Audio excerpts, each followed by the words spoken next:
Hello everyone, स्वागत है आपके अपने यूट्यूब चैनल वॉइस सर पर। और आज हम कवर करने के लिए जा रहे हैं ऐसी टॉपिक जो हो सकता है आज से पहले आपको समझ में आता हो, थोड़ा कम समझ में आता हो या बिल्कुल ही समझ में नहीं आता हो।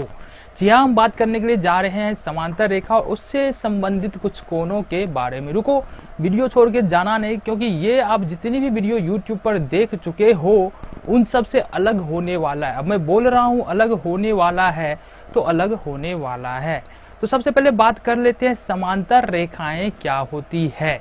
तो समांतर रेखाओं के यदि बारे में बात की जाए तो समांतर रेखा वैसी दो रेखा होती है जिनके बीच की दूरी बिल्कुल समान होता है, हर जगह एक समान होता है।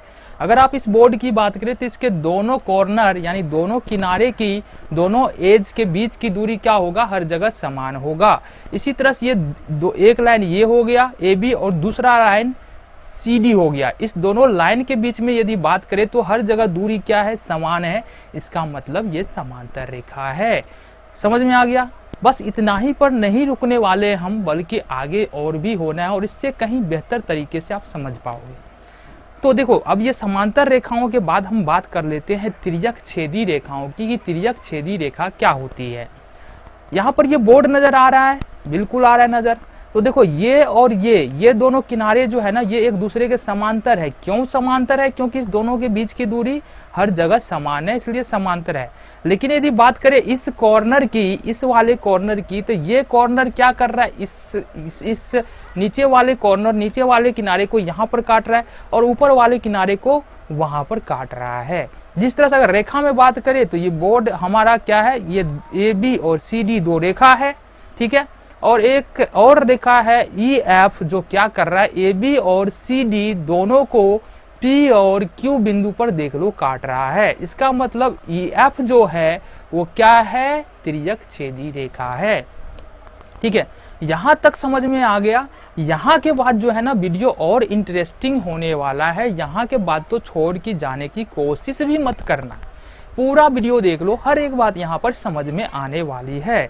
अब हम बात करने के लिए जा रहे हैं कि दो रेखाएं समांतर हो जाए और एक तिर्यक छेदी रेखा उसको प्रतिच्छेद करे तो एंगल का निर्माण होता है। अब आप पूछोगे सर एंगल कैसे बनता है, एंगल के बारे में तो आपने बताया नहीं। अब बताया इसलिए नहीं क्योंकि एंगल के बारे में हो सकता है पहले से पता हो, अगर नहीं पता है तो सुन लो। एक होता है, देख लो, एक ही बिंदु से किरण क्या होता है। देखो किरण क्या, किरण का मतलब होता है, किरण से पहले रेखा के बारे में जान लो, ठीक है। यदि दो बिंदुओं से होकर कोई एक सीधी लाइन खींची जाए तो उसको क्या बोलते हैं, रेखा बोलते हैं, है ना। और रेखा को दोनों ओर क्या कर सकते हैं, अनंत रूप से बढ़ा सकते हैं, दोनों ओर क्या कर सकते हैं, अनंत रूप से बढ़ा सकते हैं। ये हुआ रेखा। और इस किरण क्या होता है, किरण को केवल एक और अनंत रूप से बढ़ा सकते हैं, जबकि दूसरा छोर जो है उसको बढ़ा नहीं सकते हैं। अच्छा, अब कोण क्या होता है, जब एक ही बिंदु से दो किरण निकल जाए ना तो वहां पर जो आकृति बनती है वो किरण कहलाती है। यहाँ देखो पॉइंट O है। अब पॉइंट O से देख लो, एक किरण OA निकल रहा है और दूसरा किरण OB निकल रहा है। तो अब ये जो आकृति बन रहा है ना, ये इसी को तो क्या बोलते हैं, कोण बोलते हैं। समझ में आ गया? कोण क्लियर है? अच्छा, अब कोण, अब फिर से आते हैं यहाँ पर। अब देखो AB और CD दो समांतर रेखा है, उसको EF एक तिर्यक छेदी रेखा प्रतिच्छेद कर रही है। तो इसमें बहुत सारे कोण बनने वाले हैं और कौन कौन से कोण बनेंगे इसको हम इस रेखा की मदद से तो बाद में समझेंगे। पहले समझ लेते हैं कुछ जनरल लाइफ उदाहरण से। हमारे जिंदगी में जो उदाहरण मिल जाए ना, उससे बेहतर आपको कोई सिखा नहीं सकता है। तो क्यों नहीं हम जिंदगी के उदाहरण से सीखे और शुरू करते हैं इसी के साथ कुछ उदाहरण के साथ समझने की कोशिश। कौन कौन से एंगल के बारे में जानना है बताओ सर? बिल्कुल बता रहे हैं। पहला जो एंगल है वो है हमारा संगत कोण क्या होता है। यदि दो रेखाओं को एक तिर्यक छेदी रेखा प्रतिच्छेद करे तो संगत कोण क्या होता है। फिर जानना है हमको कि एकांतर कोण क्या होता है। फिर जानना है हमको कि एक ही ओर के अंतः कोण क्या होता है, अंतः कोण क्या होता है, बाह्य कोण क्या होता है। चलो, अब यहां से इतनी बातें हो गई क्लियर। अब देखते हैं हम कैसे समझ सकते हैं इन सब बातों को। चलो सबसे पहले देख लेते हैं हम यहाँ कहाँ पर खड़े हैं। बताओ कहाँ पे खड़े हैं? जमीन पे खड़े हैं ना। जब हम मकान बनाते हैं तो कहाँ बनाते हैं? जमीन पे बनाते हैं ना। चलो बहुत बढ़िया, समझ में आ गया, क्लियर है। तो हमने क्या किया कि जमीन को बेस लेते हुए एक पिलर गाड़ा। पिलर मतलब क्या होता है कि मकान जब बनाते हैं ना तो एक बेस डालते हैं सीमेंट और बालू और गिट्टी को मिला करके, एक बोल सकते खंबा बनाते हैं, है ना, जिसका रेक्टेंगुलर साइज का होता है या स्क्वायर के साइज का, ऊपर से लेके नीचे तक होता है, वो पिलर होता है। तो हमने जमीन पे क्या किया, एक पिलर गाड़ा, और पिलर एक ही पिलर अभी गाड़ रहे हैं, हमको ज्यादा नहीं, मजबूत वाला पिलर गाड़ना है ताकि वो पूरा छत का भार सह सके, ठीक है। अब उसके ऊपर हमने क्या किया, पिलर को उठाया जमीन पे से, कुछ दूर ऊपर गए और ऊपर से क्या किया, हमने छत डाला, ऊपर से क्या किया, छत डाल दिया, और पिलर को फिर से थोड़ा सा ऊपर कर दिया ताकि आगे वाली मंजिल पे हम छत बना सके। लेकिन अभी आगे वाली मंजिल पे छत नहीं बनाना है। अब सर ये पिलर छत इन सब की बात क्यों कर रहे हो, इस सब से हमारे कोण का क्या संबंध है? बिल्कुल संबंध है, अभी समझेंगे। देखो ये बेस पॉइंट है ना, ये जमीन के साथ है, जमीन पर पिलर गड़ा हुआ है। तो यहाँ पर देखो जमीन के साथ ये पिलर जहां से उठा है तो एक कोण यहाँ पर बन रहा है, गौर से देखो ये कोण बन रहा है, और जैसे ही पिलर को ऊपर उठाए तो एक कोण यहाँ भी बन रहा है, और थोड़ा और ऊपर उठाएंगे तो एक कोण यहाँ भी बन रहा है। तो सर संगत कोण किसको बोलेंगे? देखो जमीन और पिलर के साथ जो कोण बन रहा है, जमीन और पिलर के साथ जो कोण बन रहा है, और छत के ऊपरी भाग और पिलर के साथ जो कोण बन रहा है, इसको बोलेंगे संगत कोण। ठीक, इस तरफ आ जाएंगे तो देखो छत के ऊपरी भाग और पिलर के द्वारा जो कोण बनेगा, और दूसरे तरफ दूसरे रूम के भी बात करें तो जमीन और इस पिलर के बीच जो कोण बनेगा उस कोण को बोलेंगे संगत कोण। अच्छा, संगत कोण सिर्फ यही नहीं होता है, संगत कोण सिर्फ यही नहीं होता है। चलो इस पिलर को थोड़ा और ऊपर उठाते हैं और एक और छत यहाँ से बनाते हैं, एक और छत हमने यहाँ से बना लिया।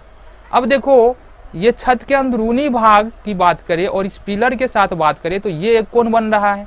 अब नीचे वाले छत में आएंगे तो छत के अंदरूनी भाग और इस पिलर के साथ देख लो तो एक और कोण बन रहा है।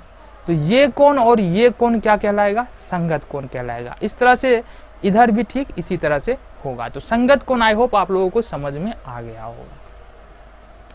सर एकांतर कोण क्या होता है ये बताओ? बिल्कुल बता रहे हैं।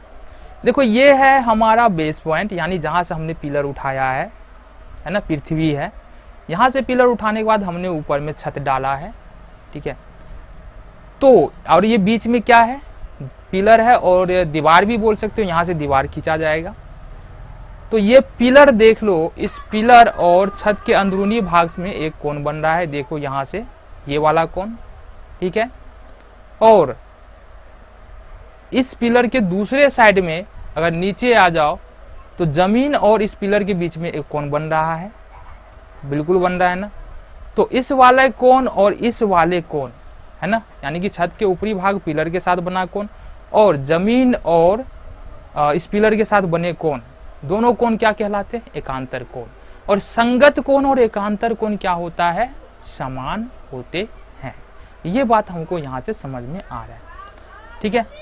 तो अब इस तरह से क्या कर सकते हो? देखो अब ये तो हमने कोण के बारे में समझाया कि एकांतर कोण क्या होता है और संगत कोण क्या होता है, लेकिन कोण का नामकरण भी होता है ना। सपोज डेट एक किरण निकल रहा है ओ बिंदु से ए, दूसरा किरण निकल रहा है ओ बिंदु से बी। तो अगर इस कोण को लिखना चाहे ना तो लिखेंगे कोण ए ओ बी, यानी जहां से किरण निकल रहा है उसको हमेशा बीच में रखना है, या बी ओ ए, इस तरह से हमको लिख देना है, ठीक है। तो कोण करेंगे। अब आप पिलर बारे में जा सकते हो तो देखो पूरा नामकरण यहाँ पर पता चल रहा है, पता चल रहा है कि नहीं चल रहा है? पूरा नामकरण आ चुका है, आप अंदाजा लगा सकते हो कि किस कोण को क्या बोलेंगे, है ना। तो मान लो पिलर का ईश्वर वाला भाग ए है, ये बी है, ये सी है, ये डी है, ये ई है, ऊपर वाला प्रतिच्छेदी रेखा में ई है, एफ है। अब तो आप पूरा क्या कर सकते हो, यहाँ से नाम दे सकते हो, है ना। तो आप नाम बना सकते हो, बोल सकते हो कि कौन सा किरण क्या है। तो हमको संगत कोण और एकांतर कोण यहाँ से समझ में आ जाता है। अब सर अंतः कोण क्या होता है ये बताओ? अंतः कोण क्या होता है? देखो छत के अंदर जो भी छत और जमीन के बीच जो भी कोण बन रहा है वो होता है अंतः कोण। छत और जमीन के बीच जो भी कोण बन रहा है वो होता है अंतः कोण। छत के ऊपर और जमीन के नीचे जो भी कोण बनेगा वो होगा एकांतर कोण। अच्छा, जमीन के नीचे भी तो कोण बनेगा ना। यदि जमीन को बेस बनाओ, आपने एक बेसमेंट बनाया है नीचे खोद करके, तो यहाँ भी तो कोण बनेगा ना। कहाँ कैसे बनेगा? तो पिलर को मान लो नीचे की ओर बढ़ा देते हैं। पिलर को क्या कर रहे हैं? नीचे की ओर बढ़ा देते हैं। पिलर को जैसे ही नीचे की ओर बढ़ाएंगे, बेसमेंट बनाएंगे, तो एक कोण यहाँ भी तो बन रहा है ना, एक कोण यहाँ भी तो बन रहा है। तो अब ये जमीन के नीचे जो कोण बन रहा है वो हुआ बाह्य कोण, और छत के ऊपर जो कोण बन रहा है वो क्या हुआ? बाह्य कोण। और छत और जमीन के बीच में जो कोण बन रहा है वो है अंतःकोण। आई होप इतनी बातें आप लोगों को समझ में आ गया होगा। मिलते हैं अगले वीडियो में कुछ और इंटरेस्टिंग मैथमेटिकल साइंस से रिलेटेड बातों के साथ। तब तक आप खुश रहिए, मुस्कुराते रहिए। मिलते हैं आपसे अगले वीडियो में।